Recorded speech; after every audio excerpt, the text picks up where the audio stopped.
Hello everyone, welcome to exam form academy. Exam form academy के आज इस video में हम देखेंगे 13 अप्रैल 2019 से करंट अफेयर के क्वेश्चन। और इस वीडियो का जो पीडीएफ फाइल है आपको नीचे डिस्क्रिप्शन बॉक्स में मिल जाएगा, आप वहां से डाउनलोड कर सकते हैं। तो चलिए शुरू करते हैं आज का वीडियो।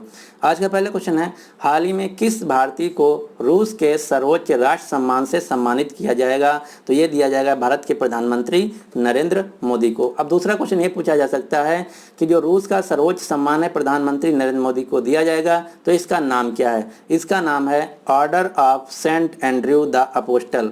इसके अलावा Zayed medal, Philip Kotler presidential award, Seoul शांति पुरस्कार, champions of the earth award और फिलिस्तीन देश का highest award grand collar of the फिलिस्तीन, इतने अवार्ड प्रधानमंत्री नरेंद्र मोदी को दिए गए हैं। एक क्वेश्चन और आपको याद रखना है, जो champions of the earth award है ये दिया जाता है यूनाइटेड नेशंस की एक संस्था जिसका नाम है यूएनईपी। यूएनईपी का फुल फॉर्म है यूनाइटेड नेशंस इन्वायरमेंट प्रोग्राम, जिसका मुख्यालय केन्या की राजधानी नैरोबी में, इसके द्वारा दिया जाता है champions of the earth award. और एक क्वेश्चन पूछा गया था कि जो champions of the earth award है ये किस क्षेत्र में दिया जाता है? तो ये दिया जाता है पर्यावरण यानी कि इन्वायरमेंट के क्षेत्र में।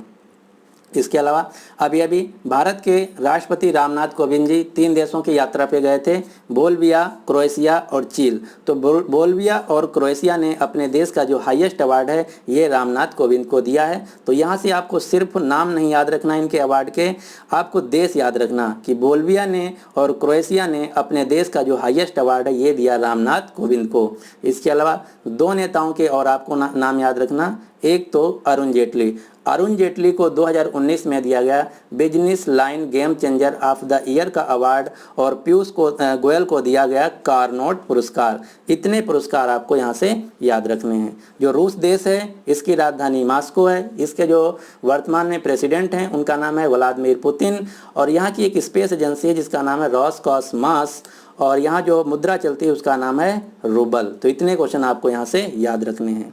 अगला क्वेश्चन देखते हैं, क्वेश्चन नंबर 2। हाल ही में आई फोर्ब्स मैगजीन की वर्ल्ड बेस्ट बैंक जो रिपोर्ट आई है, इस रिपोर्ट के अनुसार आपको बताना है कि भारत की सबसे अच्छी बैंक कौन है। तो भारत की जो सबसे अच्छी बैंक है वो है एचडीएफसी बैंक। एचडीएफसी बैंक का जो मुख्यालय है वो है मुंबई में, और इसके जो सीईओ और एमडी हैं उनका नाम है आदित्य पुरी। तो इस बैंक फोर्ब्स की वर्ल्ड बैंक रिपोर्ट के अनुसार जो भारत की सर्वश्रेष्ठ बैंक है वो तो है एचडीएफसी। अगर बात की जाए दूसरे नंबर पे कौन अच्छी है तो है आईसीआईसी, और एसबीआई को जो इसमें स्थान दिया गया वो दिया गया 11वां नंबर। तो एसबीआई का आपको नंबर याद रखना है, एसबीआई है 11वें नंबर पे और एचडीएफसी है पहले नंबर पे। अब आपको मैं बताता हूँ 2-3 क्वेश्चन एचडीएफसी बैंक से रिलेटेड जो कि आपको याद रखना है। आरबीआई के अनुसार भारत की जो सबसे बड़ी बैंकें हैं उनमें से भारत की जो सबसे बड़ी बैंक है वो है एसबीआई नंबर 1 पे, एचडीएफसी है दूसरे नंबर पे और बीओबी बैंक है तीसरे नंबर पे। बीओबी बैंक में अभी देना बैंक और विजया बैंक का विलय हो गया है, और जो एचडीएफसी बैंक है ये है प्राइवेट बैंक। तो यहाँ से 2 क्वेश्चन बनते हैं। अगर क्वेश्चन पूछा जाए ओवरऑल प्राइवेट और पब्लिक दोनों को मिला के भारत की सबसे बड़ी बैंक कौन है, तो होगा उत्तर एसबीआई। अगर क्वेश्चन पूछा जाए भारत की सबसे बड़ी पब्लिक सेक्टर की बैंक कौन है, तो उत्तर होगा एसबीआई। अगर क्वेश्चन पूछा जाए भारत की सबसे बड़ी प्राइवेट सेक्टर की कौन बैंक है तो उत्तर होगा एचडीएफसी बैंक। तो क्वेश्चन कैसे पूछा जा सकता है आपको ध्यान रखना है। इसके अलावा एचडीएफसी एक रिपोर्ट आती है आरबीआई के द्वारा, उस रिपोर्ट का नाम है मेनली वो फ्रेमवर्क है। फ्रेमवर्क क्या है? डीएसआईबी नेम दिया जाता है। डीएसआईबी का फुल फॉर्म है डोमेस्टिक सिस्टमेटिकली इम्पॉर्टेंट बैंक। इसका मतलब ये है कि उन बैंकों को इसमें शामिल किया जाता है कि वो इतनी बड़ी हैं कि वो फेल नहीं हो सकती। तो इस फ्रेमवर्क का नाम है डीएसआईबी। तो आरबीआई की डीएसआईबी रिपोर्ट में जो भारत की 3 बैंकें हैं उनमें से state bank of India SBI है और आईसीआईसी है और एचडीएफसी बैंक है। डीएसआईबी का मतलब होता है डोमेस्टिक सिस्टमेटिकली इम्पॉर्टेंट बैंक, यानी कि इसका मतलब ये है ये 3 बैंकें एसबीआई, आईसीआईसी और एचडीएफसी इतनी बड़ी बैंकें हैं कि ये फेल नहीं हो सकती हैं। इसके अलावा एक क्वेश्चन और आपको याद रखना है एचडीएफसी बैंक से, मार्केट कैपिटलाइजेशन के अनुसार भारत की जो सबसे बड़ी कंपनी है वो है रिलायंस कंपनी, और दूसरी सबसे बड़ी बैंक जो कंपनी है वो है टीसीएस, और तीसरी सबसे बड़ी जो कंपनी है वो है एचडीएफसी। लेकिन क्वेश्चन ये पूछा जाता है कि भारत की सबसे बड़ी मार्केट कैपिटलाइजेशन के हिसाब से बैंक कौन बड़ी है। तो अगर बैंक की बात की जाए तो एचडीएफसी सबसे बड़ी बैंक है। अगर कंपनी की बात की जाए तो तीसरी सबसे बड़ी कंपनी है एचडीएफसी मार्केट कैपिटलाइजेशन के हिसाब से। ये हैं इतने रिसेंट क्वेश्चन जो कि आपको याद रखने हैं, और इस क्वेश्चन का जो सही आंसर है वो है एचडीएफसी बैंक। अगला क्वेश्चन देखते हैं, क्वेश्चन नंबर 3।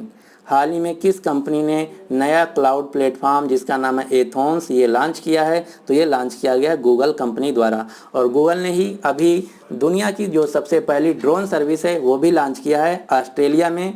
और गूगल इंडिया बिजनेस के जो हेड थे उन्होंने रिज़ाइन दे दिया था। तो गूगल इंडिया बिजनेस के जो नए हेड बनाए गए हैं उनका नाम है मयूरी कांगो, जो कि बॉलीवुड एक्ट्रेस हैं। तो गूगल इंडिया बिजनेस की जो हेड हैं उनका नाम है मयूरी कांगो। इसके अलावा गूगल कंपनी के जो वर्तमान में सीईओ हैं उनका नाम है सुंदर पिचाई। तो इतने क्वेश्चन आपको यहाँ से याद रखने हैं। एक क्वेश्चन और आपको याद रखना है गूगल से।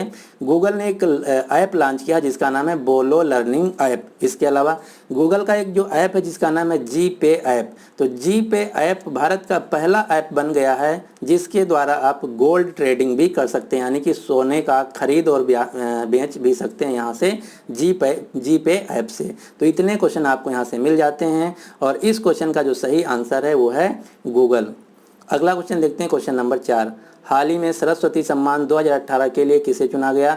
तो जो सरस्वती सम्मान है ये जो लिटरेचर होता है, लिटरेचर से संबंधित है, और ये दिया गया के शिवा रेड्डी को। अब हम देख लेते हैं के शिवा रेड्डी कौन है और ये सम्मान क्यों दिया जाता है और इसमें क्या मिलता है। तो जो के शिवा रेड्डी हैं ये तेलुगु कवि हैं, और इनकी जो कविता संग्रह है उसका नाम है पक्की की ओट गिली लाइट। इसके लिए दिया गया सरस्वती सम्मान, और सरस्वती सम्मान में 15 लाख रुपए दिए जाते हैं। लेकिन क्वेश्चन ये पूछा जाता है कि जो मेनली सरस्वती सम्मान किसके द्वारा दिया जाता है। तो ये दिया जाता है बिरला फाउंडेशन के द्वारा।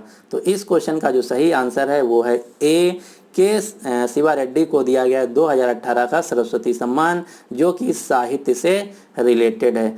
आपको साहित्य से रिलेटेड 2 सम्मान और आपको याद रखना पुरस्कार। पहला तो हिंदी भाषा में जो साहित्य अकेडमी पुरस्कार दिया गया वो दिया गया चित्रा मुदगल को। ज्ञानपीठ पुरस्कार जो दिया जाता है साहित्य में वो दिया गया अमिताभ घोष को, और व्यास सम्मान दिया गया लीलाधर जागुड़ी को। तो ये 3 सम्मान आपको याद रखना, ये तीनों जो हैं साहित्य से रिलेटेड हैं।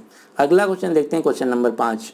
हाल ही में अप्रैल 2019 के अंत में आयोजित होने वाले अबू धाबी अंतर्राष्ट्रीय पुस्तक मेले 2019 में सम्मानित अतिथि देश कौन होगा। तो इसमें जो अतिथि के रूप में देश होगा यानी कि गेस्ट ऑफ ऑनर होगा वो होगा भारत।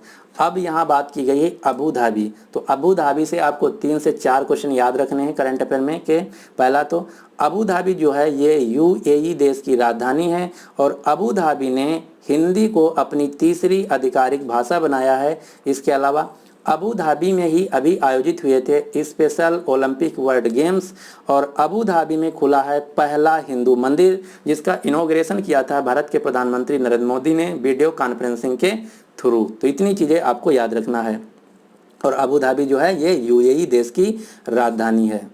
अगला क्वेश्चन देखते हैं, क्वेश्चन नंबर एक क्वेश्चन और। जो अबू धाबी मेला है पुस्तक मेला, इसमें जो गेस्ट ऑफ ऑनर होगा वो होगा भारत। इसके अलावा जो फ्रांस में 2020 में पुस्तक मेला होगा इसमें भी गेस्ट ऑफ ऑनर जो होगा वो होगा भारत। इसके अलावा 2019 में जो पुस्तक मेला होगा ये होगा भारत में, और इसमें जो गेस्ट ऑफ ऑनर होगा वो होगा फ्रांस। तो ये 3 क्वेश्चन आपको याद रखना है। अबू धाबी के मेले में गेस्ट ऑफ ऑनर भारत, और पेरिस 2020 के पुस्तक मेले में जो गेस्ट ऑफ ऑनर होगा भारत, और 2019 के भारत के पुस्तक मेले में जो गेस्ट ऑफ ऑनर होगा वो होगा फ्रांस। अगला क्वेश्चन देखते हैं। हाल ही में नज़मा अख्तर को किस विश्वविद्यालय की पहली वाइस चांसलर यानी कि कुलपति के रूप में नियुक्त किया गया है। तो ये जामिया मिलिया इस्लामिया जो है इसके इतिहास में पहली महिला कुलपति बनी है जिनका नाम है नज़मा अख्तर। आप ये फोटो देख पा रहे होंगे नज़मा अख्तर का, ये हैं नज़मा अख्तर जो कि जामिया मिलिया इस्लामिया स्कूल जो है दिल्ली में उसकी बनी है पहली वाइस चांसलर यानी कुलपति। यानी कि इस क्वेश्चन का जो सही आंसर है वो है बी। अगला क्वेश्चन देखते हैं, क्वेश्चन नंबर 7। हाल ही में न्यूजीलैंड के प्रधानमंत्री द्वारा सर एडमंड हिलेरी फेलोशिप किसे प्रदान की गई है? तो ये दिया गया दीपा मलिक को। अब दूसरा क्वेश्चन ये है कि दीपा मलिक को क्यों दिया गया और ये कौन है, और ये जो सर एडमंड हिलेरी है ये क्यों दिया जाता है? तो मैं यहाँ पे पूरा डिटेल में बता रहा हूँ आपको।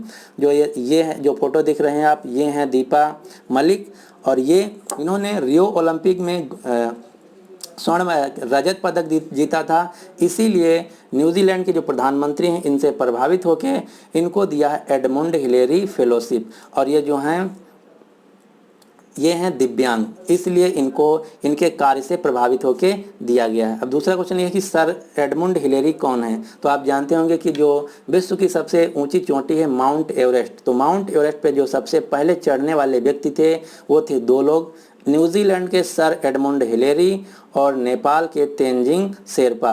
तो उन्हीं के नाम पे ये एक फेलोशिप बनाई है न्यूजीलैंड ने, जिसको इस साल की जो फेलोशिप है ये दिया गया है दीपा मलिक को, जो कि भारत देश से हैं। जो दीपा कर्माकर हैं ये जिम्नास्ट खेलती हैं, ये त्रिपुरा के अगरतला से हैं। तो इस क्वेश्चन का जो सही आंसर है वो है बी, साइना नेहवाल बैडमिंटन खिलाड़ी हैं हरियाणा से। तो इतने क्वेश्चन आपको यहाँ से मिल जाते हैं। अगला क्वेश्चन देखते हैं, क्वेश्चन नंबर 8। हाल ही में अखिल भारतीय टेनिस संघ ने जूनियर खिलाड़ियों को प्रशिक्षित करने के लिए किसके साथ समझौता ज्ञापन पे हस्ताक्षर किए हैं? तो ये किया है सर्बिया टेनिस फेडरेशन के साथ। इस क्वेश्चन का सही आंसर है ये। अब हम देख लेते हैं यहाँ पे कुछ महत्वपूर्ण टेनिस से रिलेटेड बातें। 4 आपको टेनिस से रिलेटेड गेम याद रखने हैं। कौन कौन से? Australia open 2019। तो ऑस्ट्रेलिया ओपन 2019 का जो खिताब पुरुष एकल में जीता उनका नाम है नोवाक जोकोविच। और नोवाक जोकोविच जो हैं ये हैं सर्बिया देश से, जिसके साथ भारत ने अभी अभी टाई अप किया है अखिल भारतीय टेनिस संघ ने। इसके अलावा ऑस्ट्रेलिया ओपन 2019 की जो महिला एकल में विजेता उनका नाम है नाओमी ओसाका, जो कि जापान देश से हैं। अब तो ये हो गई एक बात। और जो 3 बचे वो कौन कौन से क्वेश्चन पूछे जाते हैं? आपको ये पूरे साल में 4 टेनिस टूर्नामेंट याद रखने हैं। कौन कौन से? Australia open, French open, Wimbledon open, US open. और ये कहाँ खेले जाते हैं और किस प्रकार के कोर्ट पे खेले जाते हैं, किस महीने में खेले जाते हैं, सभी क्वेश्चन पूछे जाते हैं। तो इसका आपको स्क्रीनशॉट ले लेना है। और ये जो वार्स के 4 टेनिस टूर्नामेंट हैं इनको बोला जाता है ग्रैंड स्लैम।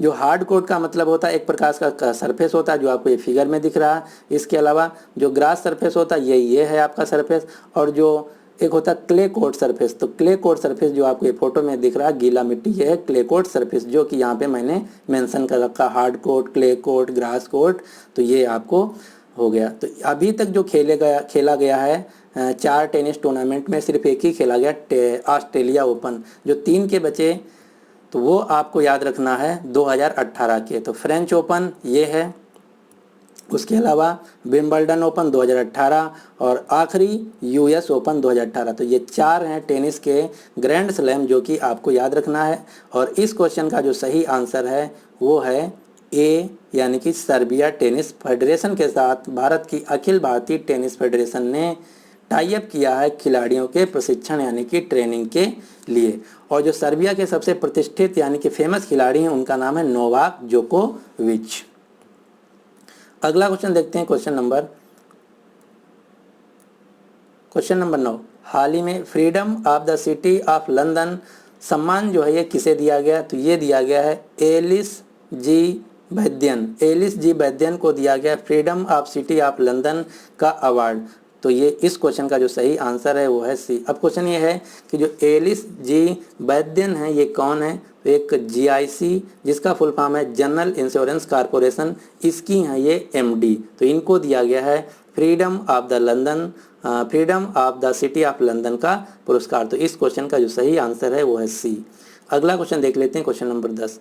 हाल ही में जारी WHO की एक रिपोर्ट के अनुसार विश्व का सबसे प्रदूषित शहर कौन है? तो WHO की जो रिपोर्ट के अनुसार विश्व का सबसे प्रदूषित शहर है वो है उत्तर प्रदेश का कानपुर। और इसमें जो दूसरे नंबर पे रहा वो रहा लखनऊ, तीसरे नंबर पे रहा वाराणसी। अब हम यहाँ पे आपको पूरी रिपोर्ट दिखाते हैं। इस रिपोर्ट का जो नाम दिया गया है उस रिपोर्ट का नाम है political leaders position and action and air quality in India 2014-19। Report के अनुसार WHO की दुनिया में 15 प्रदूषित शहरों की सूची जारी की गई है। इस सूची में वाराणसी जो है तीसरे नंबर पे रहा और इसमें जो सबसे प्रदूषित शहर रहा वो रहा उत्तर प्रदेश का कानपुर। ये तो जो रिपोर्ट है ये हो गई WHO के अनुसार। तो इस क्वेश्चन का जो सही आंसर है वो है ए। लेकिन इसके अलावा एक और आपको रिपोर्ट याद रखना है। एक NGO है जिसका नाम है ग्रीन पीस। ग्रीन पीस के अनुसार जो दुनिया के सबसे प्रदूषित शहर हैं उसमें जो सबसे ज़्यादा प्रदूषित है यानी कि नंबर 1 है वो है हरियाणा का गुरुग्राम। तो ग्रीन पीस के अनुसार जो दुनिया का सबसे प्रदूषित शहर है वो है गुरुग्राम हरियाणा और WHO के अनुसार जो दुनिया का सबसे प्रदूषित शहर है वो है उत्तर प्रदेश का कानपुर। इसके अलावा एक और रिपोर्ट आपको याद रखना है। स्वच्छ सर्वेक्षण 2019 के अनुसार भारत का जो सबसे साफ शहर है वो है मध्य प्रदेश का इंदौर शहर। तो ये 3 शहर आपको याद रखना है। स्वच्छ सर्वेक्षण 2019 के अनुसार सबसे साफ शहर मध्य प्रदेश का इंदौर, ग्रीन पीस के अनुसार सबसे प्रदूषित शहर हरियाणा का गुरुग्राम और WHO के अनुसार सबसे जो प्रदूषित शहर है वो है उत्तर प्रदेश का कानपुर। तो इस वीडियो को हम यहीं पे समाप्त करते हैं। अब आपके लिए क्वेश्चन है। क्वेश्चन ये है कि हाल ही में इजराइल के नए प्रधानमंत्री कौन बने हैं। तो इस क्वेश्चन का जो सही आंसर है आपको नीचे कमेंट बॉक्स में देना होगा। तो उम्मीद करते हैं आपको कुछ आज नया सीखने को मिला होगा। अगर आपको वीडियो पसंद आया तो प्लीज़ इस वीडियो को लाइक कर दीजिए और अपने सभी दोस्तों के साथ शेयर भी कर दीजिए। So finally thanks for watching and good luck for your exam.